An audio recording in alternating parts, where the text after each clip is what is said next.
এই অপশনগুলো ওকে থাকলে আপনার ভিডিও ভাইরাল হবে, ভিউজ বাড়বে, সব কিছুই হবে।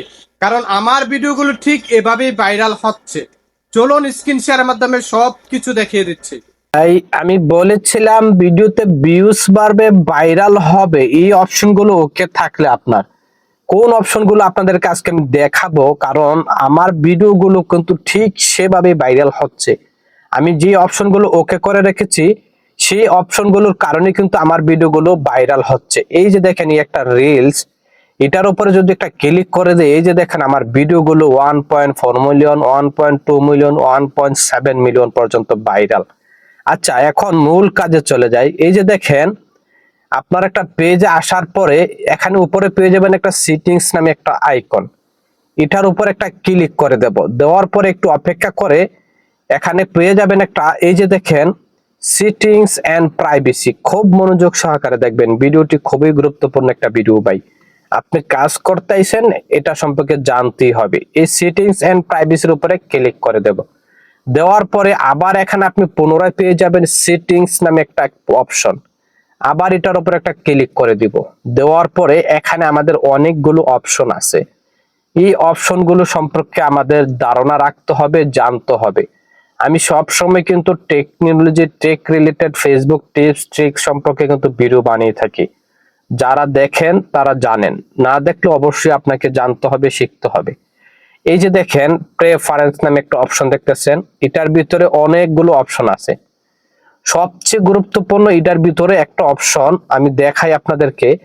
এই যে দেখেন মিডিয়া নামে একটা অপশন, এটার উপর একটা ক্লিক করে দিবেন। এখানে ক্লিক করে দেওয়ার পরে অনেকে একটা দুইটা, শুধু দুইটার কাজ নয়, এখানে নিচে আরো ভালো কিছু কাজ পেয়ে যাবেন। সেই কাজগুলো আপনাকে অবশ্যই অবশ্যই ওকে করে রাখতেই হবে আপনার ভিডিওগুলো ভাইরাল করার জন্য, আপনার ভিডিওগুলোতে ভিউজ আনার জন্য। এই যে দেখেন প্রথমে 1 নাম্বার কাজ আপনাকে দেখাই আমি, ভিডিও কোয়ালিটি নামে একটা অপশন পাবেন। এখানে দুইটা অপশন পাবেন, অপটিমাইজ, ডাটা সেভার। আপনাকে অপটিমাইজ ক্লিক করে রাখতেই হবে। অনেকে ডাটা সেভার করে রাখেন না, এই ডাটা সেভার কখনো করবেন না, সব সময় অপটিমাইজ করে রাখবেন। এটা হলো 1 নাম্বার অপশন। তারপর নিচে খেয়াল করবেন auto play in feed and storage. এই যে দেখেন নেভার, এখানে 3টা অপশন পাবেন। এই 3টা অপশনের ভিতরে আপনি লাস্ট যে একটা অপশন দেখতেছেন নেভার, এই নেভার এই অপশনটাকে আপনাকে সিলেক্ট করে রাখতে হবে। এই যে দেখেন নেভার এই অপশনটা আপনাকে সব সময় সিলেক্ট করে রাখতে হবে। কারণ কারণ হচ্ছে আপনার ভিডিওতে যারা কমেন্ট করবে ওই কমেন্টের রিপ্লাই দিতে গিয়ে যদি আপনার ভিডিওটা অটোমেটিক পেলে হয়ে যায়, তাহলে সেটা কিন্তু দিনের দিন হতে হতে একটা স্প্যামিং হয়ে আপনার ভিডিওটা থেমে যাবে, ভাইরাল হবে না। এটার কাজ হচ্ছে এটাকে আপনাকে অবশ্যই নেভার করে রাখতেই হবে ভাই। তারপর একটু নিচে চলে আসবেন। নিচে চলে আসার পরে এখানে খেয়াল করবেন আপনি একটা অপশন পেয়ে যাবেন। এই যে দেখেন আমি দেখাই, আমি এই অপশনটা আমার এখানে অন নাই, কিন্তু এখন আমি অন করব আপনাদের বোঝানোর স্বার্থে। Always share two reels two storage, মানে আমার রিলসটা, আপনার রিলসটা যখন আপলোড করবেন সেই রিলসটা যেন স্টোরেজে সহ শেয়ার হয়ে যায়, এটা আপনি ক্লিক করে দিবেন। আমি এখন এটাকে ক্লিক করে দিব। এটা আমি ক্লিক করে দিচ্ছি। এখন ক্লিক করে দেওয়াতে আমার এই রিলসটা স্টোরিতে শেয়ার হবে।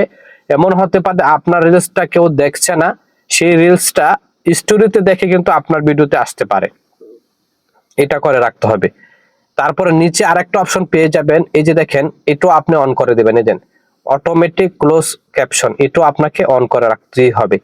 আপনি যখন ভিডিওগুলো আপলোড করবেন ফেসবুকের আপডেট, নিউ আপডেটে আপনার কলিকে আপনার কিন্তু এগুলো হতে পারে, আপনাকে এই অটোমেটিক ক্লোজ ক্যাপশনটা অন করে দিবেন। এখানে যে অপশনগুলো দেখাইলাম, 1টা 2টা 3 4টা অপশন ওকে রাখতে হবে আপনাকে ভিডিওগুলোতে ভিউজ আনার। ভিডিওগুলো থেমে যাওয়ার অরিজিনাল 1 নাম্বার কারণ কিন্তু এটা ভাই। এই জিনিসগুলো আপনাকে ওকে রাখলে অবশ্যই আপনার ভিডিও ভাইরাল হবে, ভিউজও বেশি হবে ভাই। আশা করি বুঝাতে পেরেছি। ধন্যবাদ।